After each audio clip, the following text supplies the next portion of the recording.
आश्रित संयोजक। देखिए सबऑर्डिनेटिंग कंजक्शन हमने बताया है कि कंजक्शन दो प्रकार के होते हैं, एक होता है कोऑर्डिनेटिंग और एक होता है सबऑर्डिनेटिंग। कोऑर्डिनेटिंग मैंने पहले ही पढ़ा दिया है, जिसका अर्थ होता है समान पदीय संयोजक, और सबऑर्डिनेटिंग कंजक्शन जिसका अर्थ होता है आश्रित संयोजक, आश्रित पद संयोजक। अब देखिए इसकी परिभाषा क्या है, नोट करिए। आश्रित संयोजक वह शब्द है, आश्रित संयोजक वह शब्द है या वह संयोजक है, ऐसा नोट करिए, वह संयोजक। देखिए संयोजक शब्द ही क्या है कि जो संयोजक मतलब एक दूसरे को जोड़े, संयोजक का मतलब ही जोड़ना होता है। तो यानी आश्रित संयोजक वह संयोजक है जो आश्रित उपवाक्य, आश्रित उपवाक्य को, आश्रित उपवाक्य को दूसरे उपवाक्य से मिलाता है, दूसरे उपवाक्य से मिलाता है। जैसे एग्जाम्पल में कौन कौन से होंगे पहले वो नोट कीजिए, ठीक है। After, after, because, because, if, that, if that, दो, also,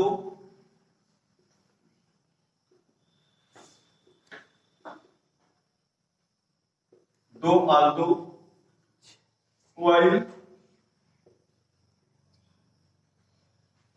how,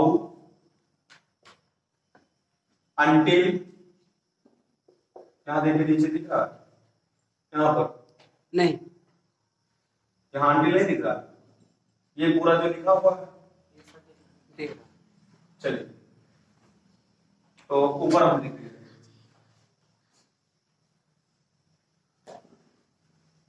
until, till, before, before, unless, as, when, where, since, then।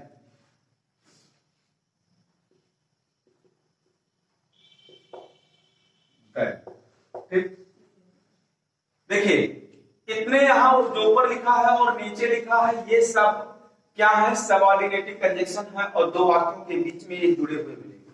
अच्छा अब ये कैसे सबऑर्डिनेट होगा, अभी मैं एग्जांपल से बता रहा हूं। देखिए ये कह रहा है, इसकी परिभाषा पहले देखिए कि आश्रित संयोजक वह संयोजक है, मतलब आश्रित संयोजक वह संयोजक है, मतलब वह जोड़ने वाला शब्द है जो आश्रित उपवाक्य, मतलब कि कोई दो वाक्य होंगे और दोनों वाक्य जब आपस में जुड़ेंगे तब अर्थ स्पष्ट करेंगे, तो इसको वाक्य नहीं उपवाक्य कहते हैं। क्या कहते हैं? उपवाक्य कहते हैं। समझ रहे हैं? यानी जब दो वाक्य मिलकर आपस में जुड़ जाएं और अर्थ एक कर दें तब उसको हम उपवाक्य बोलते हैं। दोनों को क्या बोलते हैं? उपवाक्य।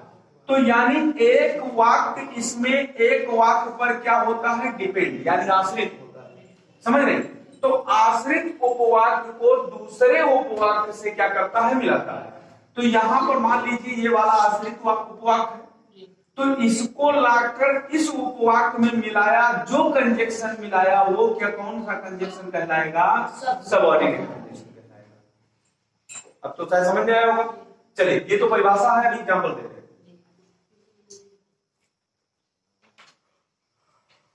अरे पढ़े हैं तुम लोग, उसमें क्या नाम है, एडवर्ब, ठीक। एडवर्ब जो पढ़ाया गया है, तो एडवर्ब में adverb of time, adverb of reason, adverb of palace, सारी चीजें उसमें बताई गई हैं। नहीं एडवर्ब नहीं पढ़ाया, वो सॉरी, जो है रिलेटिव प्रोनाउन, रिलेटिव प्रोनाउन उसमें मैंने दोनों पढ़ाया था कि उपवाक और दोनों उपवाक को जोड़ने वाला बीच में क्या होता है, रिलेटिव प्रोनाउन। हु है, ओम है, व्हिच है, वेयर है, दैट है, ओज है, ये सब दोनों वाक्य क्या करता है, जोड़ता है। समझ रहे हैं? तो रिलेटिव प्रोनाउन मैंने बताया। देखिए, अच्छा इसका एग्जाम्पल देखिए,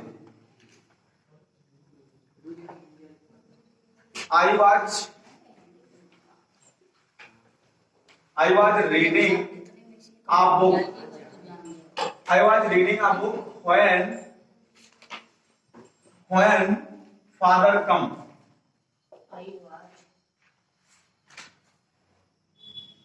अब भैया थोड़ा ध्यान दीजिएगा। I was reading a book. मैं एक किताब पढ़ रहा था। एक सेंटेंस से पूरा है, ध्यान दीजिएगा सभी को। ये सेंटेंस पूरा है और ये सेंटेंस के बाद भी कुछ लिखा है कि when father come। when का अर्थ यहां कब नहीं होगा, जब होगा। यानी इसमें अर्थ जो निकलेगा इसी प्रकार निकलेगा, जब या जो, ठीक है ना, समझ रहे हैं? तो I was reading a book, मैं एक किताब पढ़ रहा था जब पिताजी आए। समझ रहे हैं?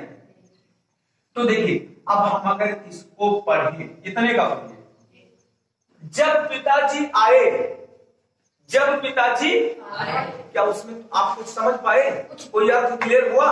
और ये एक सेंटेंस है भैया, ये पूरा एक सेंटेंस है और इसके पहले एक सेंटेंस हो गया, तो दोनों क्या है, एक उपवाक है, ठीक। तो पिताजी का आना एक सेंटेंस और मेरा किताब का पढ़ना एक सेंटेंस है। लेकिन ये कह रहा है कि जब पिताजी आए, तो when क्या है, एक कंजक्शन है, यही इन दोनों वाक्यों को जोड़ रहा है। जोड़ रहा है कि नहीं जोड़ रहा है? और when ही तो जोड़ रहा है। लेकिन अब when को लेकर मैं बोल रहा हूं जब पिताजी आए, तो भैया कब जब पिताजी आए, इसका मतलब कि इसके पीछे वो कुछ कहना चाह रहा है। अगर मैं पीछे वाली चीजें नहीं पढ़ता हूं तो इसका पूरा अर्थ अधूरा है। समझ रहे हैं? अरे जब पीछे का अर्थ पढ़ेंगे तभी इसका पूरा अर्थ क्लियर होगा। यानी इसका कहने का आशय यही है कि मैं किताब पढ़ रहा था जब पिताजी, अब तो समझ में आया नहीं? तो आश्रित कैसे है कि ये अपना अर्थ देने के लिए इस पर आश्रित है। ये अपना अर्थ कहां स्पष्ट कर रहा है? अरे वो कह रहा है जब पिताजी आए, एक सा मतलब वो पीछे कुछ इशारा कर रहा है कि पीछे भी पढ़ी, मैं कुछ कर रहा था तब पिताजी आए। समझ रहे हैं? शांत रहिए, ठीक। और क्या बोलते,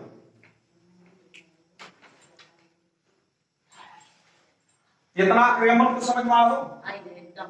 देखिए, जैसे लिखा है कि you will pass if you work hard. You work hard. देखो, अब यहां कह रहा है भैया, अर्थ तो निकाल ही सकते हो। यू विल पास, तुम उत्तीर्ण हो जाओगे, अर्थ तो यही कह रहा है। यू विल पास, तुम उत्तीर्ण हो जाओगे। इफ, अगर या यदि, इसका अर्थ यही होता है, अगर या यदि, यदि या अगर तुम वर्क हार्ड मतलब कठिन परिश्रम करते हो। यानी कहने का अर्थ यही है कि तुम उत्तीर्ण हो जाओगे यदि कठिन परिश्रम करते हो या करोगे। समझ रहे हैं? देखिए, इतने को लेकर देखिए, पहले बोलिए, तुम कठिन परिश्रम करते हो, ठीक है? देखिए, तुम कठिन परिश्रम करते हो, ठीक, तो तुम पास हो जाओगे। ये दोनों क्या है, उपवाक है। क्लियर है कि नहीं? अच्छा, इसमें जोड़ने वाला दोनों को कौन है भैया? इफ। कौन है? इफ। और इफ एक कंजक्शन है। कंजक्शन किसमें है? इसी में दिया है, या इफ भी तो इसी में आता है। तो ये सबऑर्डिनेट कंजंक्शन हुआ। अच्छा, अब इसको हमें समझना है कि कैसे ये आश्रित है। ये कह रहा है यदि तुम कठिन परिश्रम करते हो या करोगे, यदि कठिन परिश्रम करोगे। अभी कहा था कि इतने पहले भी कुछ पढ़ो तब तक तुम्हें कंफर्म जानकारी होगी, समझ में आए? यदि तुम कठिन परिश्रम करोगे, अब अर्थ नहीं क्लियर है तो पास हो जाओगे। यह पढ़ लो तब अर्थवा क्लियर हो, समझ पाओ कि नहीं? अगर यका पूरा पढ़ के अर्थ क्लियर करा चाहो तो अधूरा रह जाए। यही के नाते यका का कहा गया आश्रित वाक्य।